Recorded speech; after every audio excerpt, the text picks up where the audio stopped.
नमस्कार दोस्तों, मैं हूं शुभांगी और नववाणी में आप सभी का स्वागत है। दोस्तों, आज मैं एक विशेष ग्रह के बारे में बात करना चाहूँगी। जी हाँ, वो है हमारे जुपिटर ग्रह यानी कि गुरुदेव बृहस्पति। जैसा कि आप सभी जानते होंगे कि गुरुदेव बृहस्पति का हमारे जीवन में क्या रोल होता है। जी हाँ, गुरुदेव बृहस्पति ऐसे ग्रह हैं जो आपकी कुंडली के सारे ग्रह को संभाल के रख सकते हैं। मतलब कि अगर उनकी दृष्टि जहाँ जहाँ पड़ेगी या वो जिस स्थान पर रहेंगे उसको संभाल के रखते हैं। अगर वो शुभ ग्रह पे उनकी दृष्टि पड़ जाए तो फिर वो दुगुना वहाँ ताकत हो जाती है, और अगर अशुभ ग्रह पे उनकी दृष्टि हो जाए तो वो अशुभ ग्रह का फल थोड़ा कम कर देते हैं। जी हाँ, ये है देवगुरु बृहस्पति की ताकत। कुंडली में जब देवगुरु बृहस्पति चंद्रमा की राशि में होते हैं तो वो उच्च के माने जाते हैं, और जब वो वहीं शनि की राशि यानी 10 नंबर राशि में आ जाए तो वो वहाँ नीच के माने जाते हैं। लेकिन यहाँ एक और बात मैं आज आपको बताना चाहूँगी कि जो गुरु होते हैं वो 10th हाउस में नीच के हो जाते हैं। जी हाँ, क्योंकि वो 10th हाउस जो है वो शनि का ही घर है। तो वहाँ गुरु जब बैठते हैं तो वहाँ वो अपने आप को असहज महसूस करते हैं, क्योंकि गुरु का काम क्या है? गुरु का काम है कि वो राजगद्दी पे बैठकर और आध्यात्मिक बातें करें, लोगों को ज्ञान दें।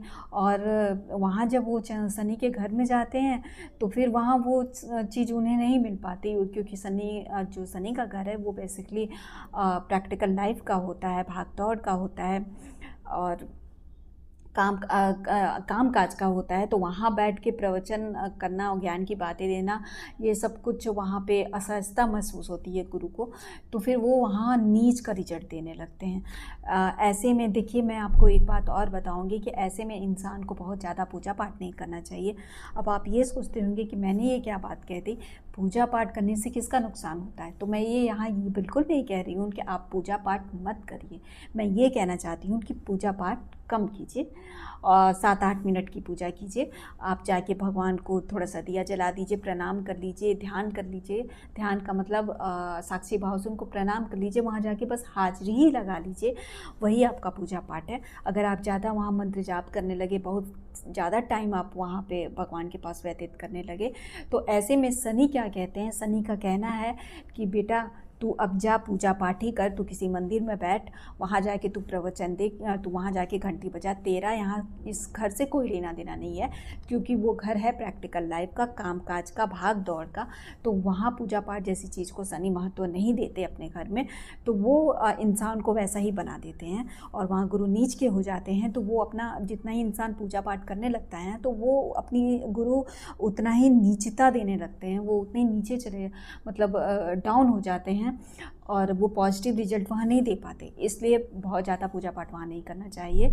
और मैं आपसे यही कहना चाहूँगी, देखिए बच्चे जो है ना, छोटे बच्चे हों या फिर बड़े हों, अगर ये गुरु नेगेटिव हो जाते हैं उनके कुंडली में, तो फिर बच्चों का क्या है, बच्चे पेरेंट्स की बात नहीं मानते। अब बच्चे जो होते हैं बड़ों की अपनी बात नहीं मानते, उनकी रिस्पेक्ट नहीं करते। हमेशा ईगो वाली बात हो जाती है, उनकी बोली में भी ऐसा लगता है कि थोड़ा ईगो है।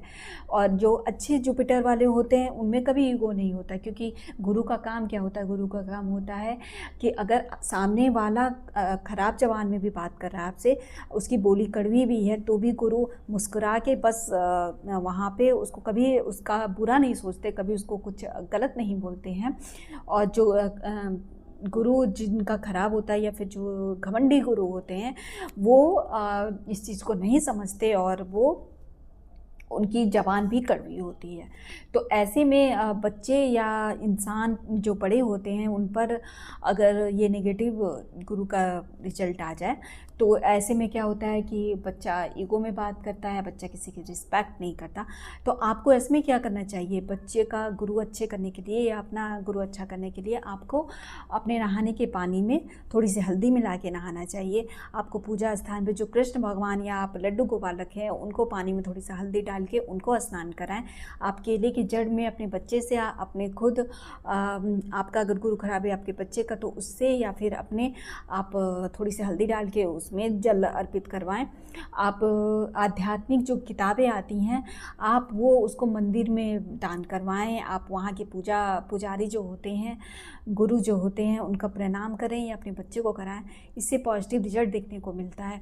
चने का दाल आप अर्पण करवाएं, और फिर आप खाने में गुरुवार को पीली चीज़ों का सेवन करें। चने का दाल घर पे भी बनवा सकते हैं, घर पे बना के आप खाएं। और केला दान करें, मतलब ये सब कुछ गुरु का ही एक उपाय है। आप हल्दी की गांठें दान करें, मतलब ये सब आप करेंगे ना तो आपका जुपिटर एकदम पॉजिटिव हो जाएगा, आपके बच्चे का जुपिटर पॉजिटिव हो जाएगा। क्योंकि जुपिटर जो है वो संतान से, शिक्षा से, दाम्पत्य सुख से रिलेट इसको किया जाता है।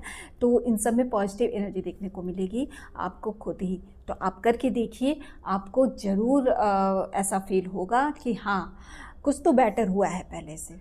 जी हाँ।